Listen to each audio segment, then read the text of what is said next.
Okay, so we're with Kate as setting up for Sheepdog trials. Yes, the Traa da Liooar Sheepdog trials. And what can you tell us about it? So we've been running this competition since 2012. Obviously we've had a bit of a break from COVID in between, but we're back this year, since this is the first one since 2019, in a new location up at the Upper Howe farm in Douglas, by kind permission of Adam Kelly and his family.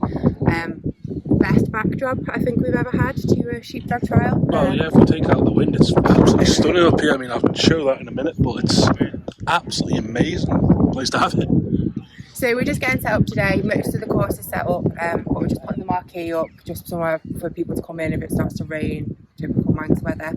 And then we're waiting competitors arriving, so I think some people might be here already. We've got the Dublin boat coming in with people from Ireland, and then several UK, well, mostly UK competitors will be on this afternoon or this evening's ferry.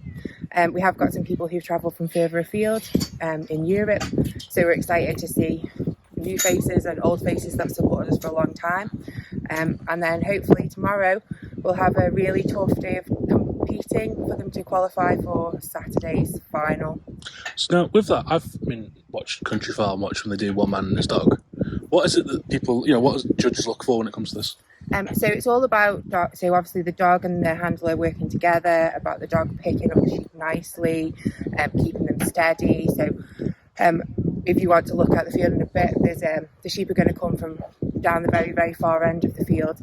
So they'll do what they call an outrun. So the judge will be looking for them to go out nice and cleanly, to not cut in on their sheep and to pick them up nicely. And then they'll have to bring them straight down the field. So they are looking for the dog to keep them in a straight line, so they're not zigzagging all over the field. So it's about control and about the sheep moving nicely and quietly through all of the obstacles of the course, working together with the handler.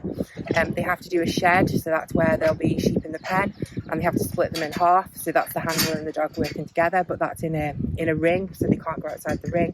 And then they'll have to pen them as well, which takes, depending on how lively the sheep are, might be a bit of a test, but they're all well-seasoned handlers. We've got world champions and international champions coming over to the event, so I really do think it'll be a tough, hot competition. Are they all Manx sheep? All Manx sheep, so they're all Adam. So it might help with the dialect. Probably not. So they're all Adam sheep. He's kindly provided them, so they live here and they used to be in here. So that might give the sheep a little bit of advantage compared to the dogs, because they'll know the run of the ground. But we're really hoping it's going to be a nice weekend and people really enjoy themselves for the first time back on the island in a few years. So I wanted to leave a pause and explain why. Just because I was going to say, if people want to come up and watch, how do they get involved with that? So you can come up any day. The Thursday and Friday we should be running from about 8:30 until probably 6 o'clock. And then on Saturday it's our big double gather final, so we'll have to pick up 2 packets of sheep. We will be running slightly earlier, so we start about 6 o'clock in the morning and we finish by about 1-2 o'clock. But just come on up, it's free to come in. We'll signpost the parking.